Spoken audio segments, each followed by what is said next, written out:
Hello बच्चों, physics नमा में आप सभी का एक बार फिर से स्वागत है। आज हम लोग एनसीईआरटी क्लास 11 फिजिक्स का chapter 3 motion in straight line का पार्ट 3 लेकर आए हैं, जिसमें आज हम लोग एवरेज वेलोसिटी के बारे में स्टडी करेंगे। तो चलिए आगे बढ़ते हैं। देखिए, अगर जैसा हम लोगों ने पहले देखा था कि मोशन क्या है। Motion is change in position of a body with respect to time. तो ये बॉडी का जो पोजीशन है, जो चेंज करता है मोशन में, वो फास्ट भी हो सकता है, स्लो भी हो सकता है। अगर स्ट्रेट लाइन में मोशन मूव कर रहा है तो एक पॉजिटिव डायरेक्शन में भी हो सकता है या निगेटिव डायरेक्शन में भी हो सकता है। तो हमें कैसे मालूम चलेगा कि बॉडी का मोशन है वो फास्ट है या स्लो है या पॉजिटिव डायरेक्शन में है या नेगेटिव डायरेक्शन में है। तो इन सब सारी चीज़ों को समझने के लिए हमें वेलोसिटी के कंसेप्ट की ज़रूरत होती है, जिसे हम एवरेज वेलोसिटी कहेंगे।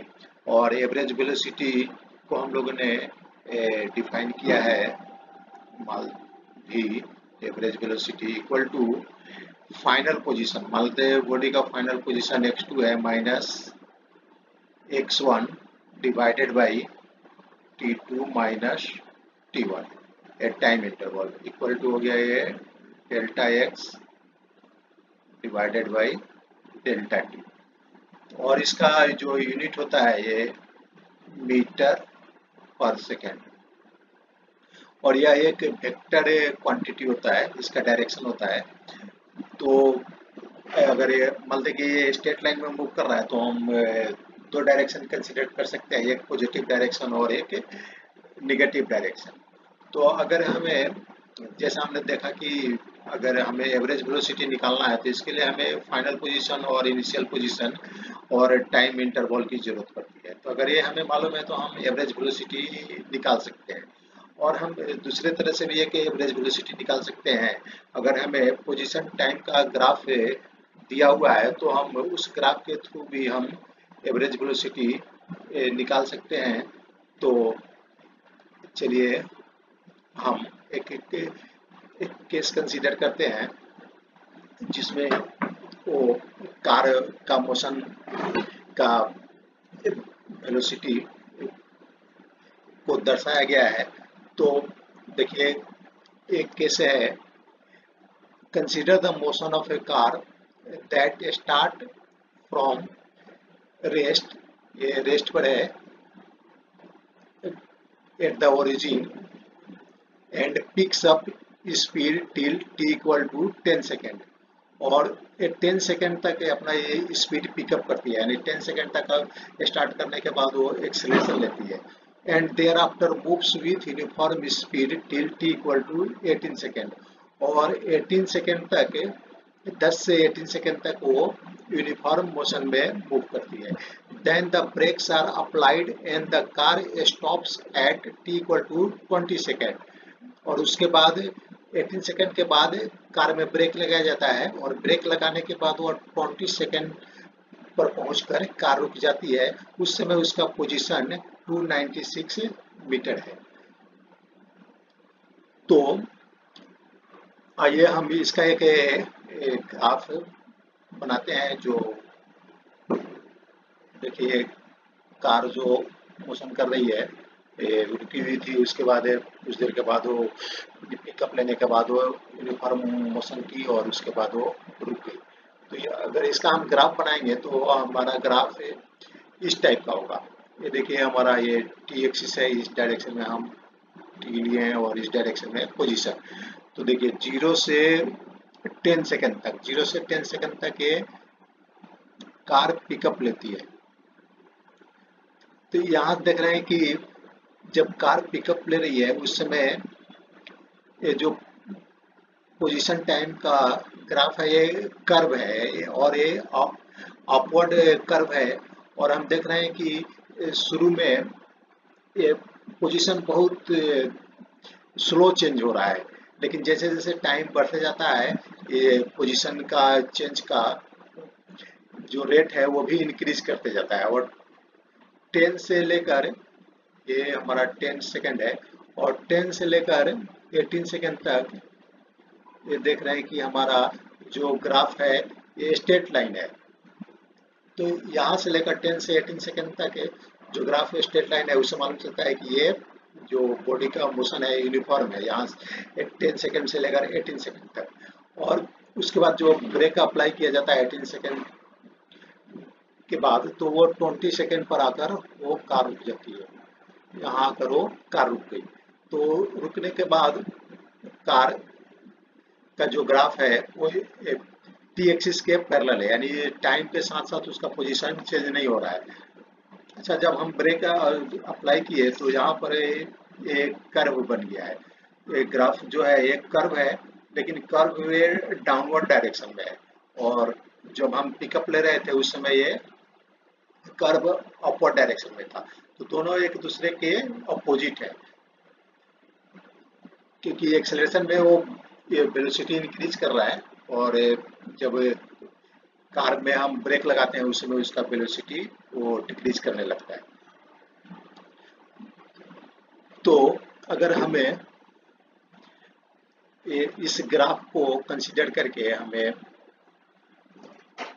एवरेज वेलोसिटी और ये निकालना होगा, तो हम इस ग्राफ को देखते हैं और इस ग्राफ को बड़ा करते हैं हम 0 से 8 सेकेंड तक का, 0 से 8 सेकेंड तक का ग्राफ को, यहाँ से जो ग्राफ का 8 सेकेंड है इसको हमने बड़ा कर लिया। और जो हमारा वेलोसिटी निकालना है ये हमें 5 सेकेंड से लेकर 7 सेकेंड के बीच का वेलोसिटी निकालना है। तो देखिए, हमें इस केस में पोजीशन मालूम है 7, यानी जो 7 सेकेंड में बॉडी है, कार जो है वो P2 पर है, और P2 का पोजीशन है 27.4 मीटर यहाँ। और इनिशियल पोजीशन 5 सेकेंड पर उसका पोजीशन है 10 मीटर। तो और हमें ये टाइम इंटरवल भी मालूम है। तो हम यहाँ से हम अगर एवरेज वेलोसिटी निकालना होगा तो हमें v equal to x2 minus x1 divided by t2 minus t1 equal to 27.4 minus 100 divided by 7 minus 5। तो ये निकालेंगे तो हमें 8.7 मीटर पर सेकेंड आंसर आ जाएगा। तो ये तो हमें अगर पोजीशन और टाइम इंटरवल मालूम है तो हम इस तरह से हम ये वेलोसिटी निकाल सकते हैं, एवरेज वेलोसिटी निकाल सकते हैं। अगर हम इस केस को देखें तो जो हमारा v equal to delta x equal to delta t equal to ये क्या है हमारा final position minus initial position divided by t2 minus t1। तो इस केस में देखते हैं x2 क्या है, x2 हमारा यहाँ है फाइनल पोजीशन, और x1 हमारा यहाँ है। तो ये इसको ज्वाइंट कर देते हैं, तो ये हमारा x1 हो गया और ये हो गया x2, और ये हो गया हमारा t2 और ये हो गया t1। तो देखिए x2 minus x1, x2 minus x1 यानी ये हो गया हमारा डेल्टा x, और t2 माइनस t1 यानी ये हो गया हमारा डेल्टा t। तो इन दोनों को डिवाइड करने पर हमें क्या मिला, डेल्टा x और डेल्टा t को डिवाइड करेंगे तो इस ट्राइंगल में इस P2 और P1 को हम ये ज्वाइंट कर देते हैं, तो ये हमारा एक ट्राइंगल बन गया। तो इस ट्राइंगल में अगर डेल्टा x और डेल्टा t को डिवाइड करेंगे तो अगर ये हमारा अगर एंगल अगर थीटा है तो ये हमें ये हो जाएगा हमारा tan theta, delta x divided by delta 2 equal to tan theta. और मैथ में हम मैथ से हमें मालूम है कि tan थीटा ये होता है हमारा इक्वल टू स्लोप के होता है। तो अगर हमें एक ग्राफ दिया हुआ है पोजीशन और टाइम का ग्राफ, तो अगर हमें एवरेज वेलोसिटी निकालना है तो हम दोनों पोजीशन को हम ज्वाइंट कर देंगे और उसका जो स्लोप होगा वो हमारा एवरेज वेलोसिटी हो जाएगा। तो अगर मान लेते हैं कि हमें इस पॉइंट और इस पॉइंट का हमें एवरेज वेलोसिटी निकालना है, तो हम इस दो पॉइंट को ज्वाइंट कर देंगे और ये जो मानते ज्वाइंट करने के बाद ये एंगल θ1 हो गया। तो ये जो अगर एवरेज वेलोसिटी हो जाएगा हमारा, ये जो स्लोप हो गया स्लोप के इक्वल होगा, तो यानी ये tan θ1। तो हम ग्राफ के द्वारा भी हम एवरेज वेलोसिटी निकाल सकते हैं। तो चलिए आगे बढ़ते हैं, कुछ केस कंसीडर करते हैं। Geometrically, this is the slope of the straight line P1 P2 connecting the initial position P1 to P2 position final position। जैसा हम लोगों ने पहले देखा उसके बारे में ये हम बताया गया है। तो आइए आगे बढ़ते हैं। अब हमें एवरेज वेलोसिटी और एवरेज स्पीड, देखिए एवरेज स्पीड क्या होती है।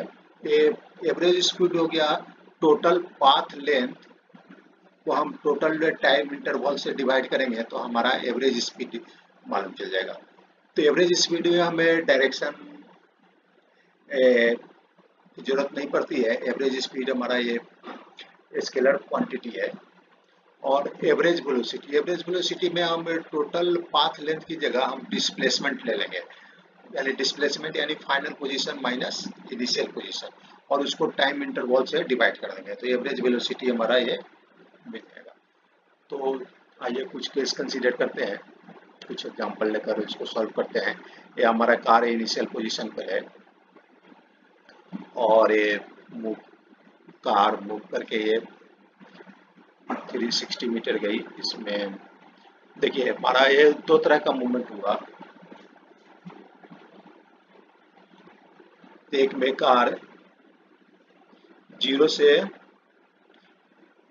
P पोजीशन पर गई। फर्स्ट केस देखते हैं, ये 0 से P पोजीशन गई और दूसरी कार 0 से P गई और P से फिर वापस 0 पर आ गई, ओरिजिन पर आ गई। तो हम दोनों केस में एवरेज वेलोसिटी और एवरेज स्पीड निकालेंगे। Suppose time interval in the first movement is 10 second from O to P। इस केस में देखते हैं कि यहाँ से O से P तक जाने में 10 सेकेंड टाइम लगा। Time interval is 20 second from O to P and back to O।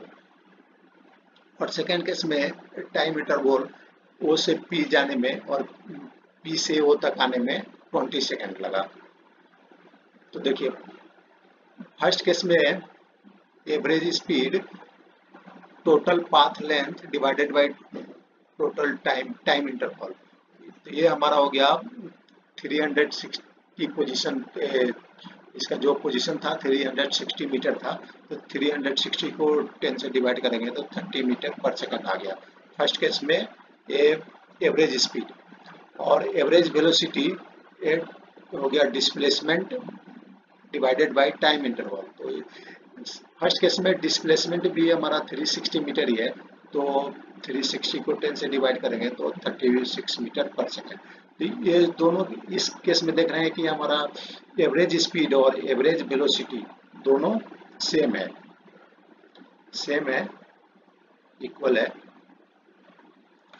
और मैग्नीट्यूड में इक्वल है। ये एवरेज स्पीड में हम डायरेक्शन को कंसीडर नहीं करेंगे, एवरेज वेलोसिटी में सिर्फ डायरेक्शन को कंसीडर करेंगे।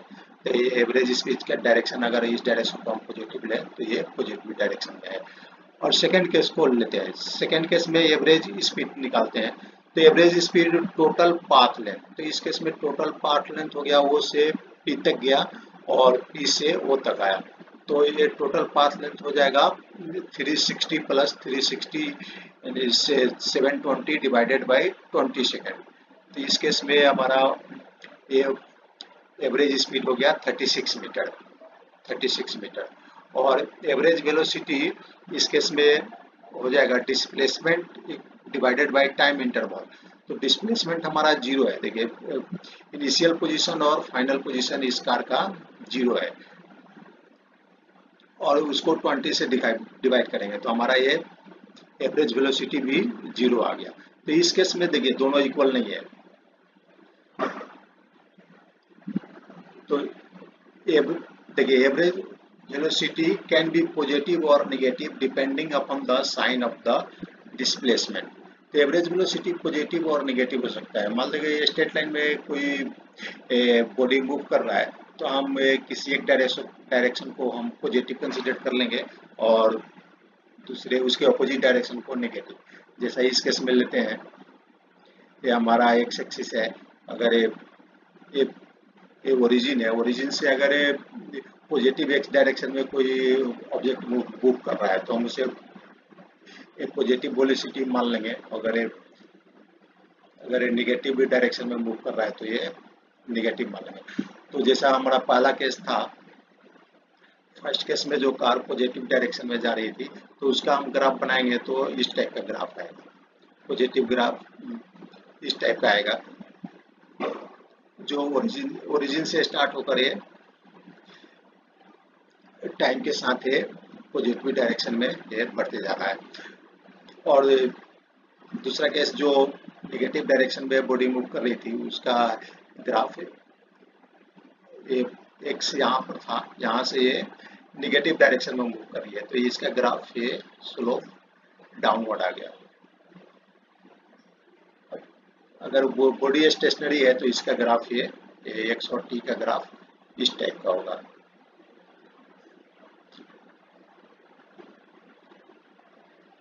Average speed is defined as the total path length travelled divided by the total time interval during which the motion has taken place।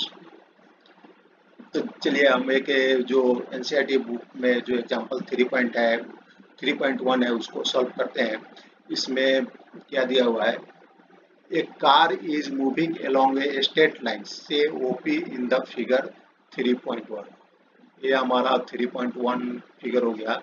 इसमें कार जो है वो से पी की तरफ मूव कर रही है, ये हमारा ओ हो गया और ये पी।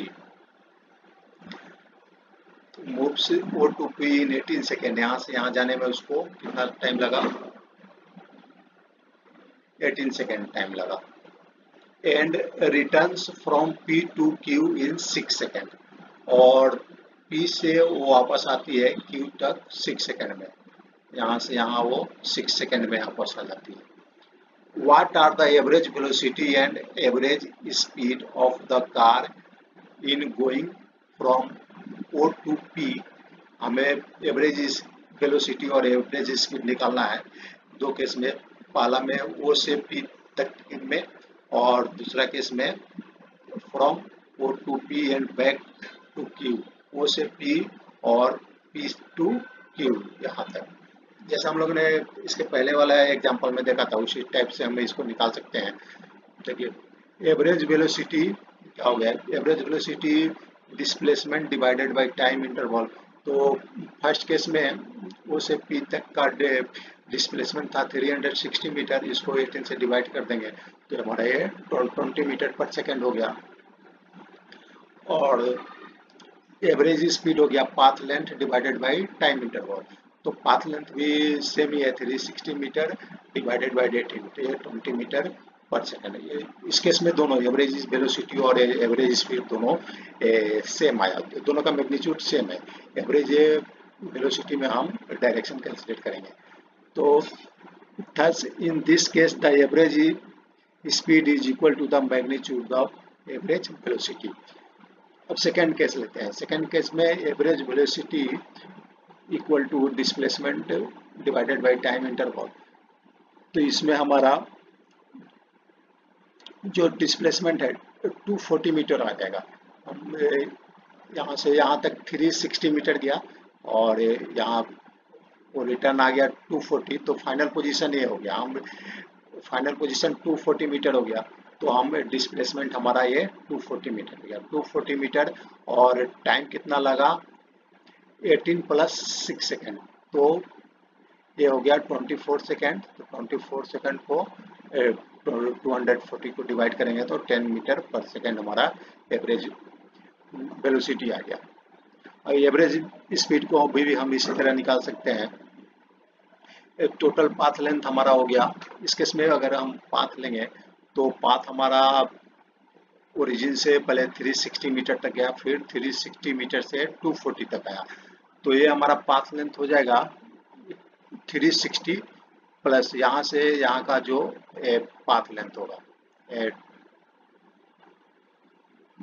यहाँ से यहाँ 120 मीटर, तो ये हो जाएगा 360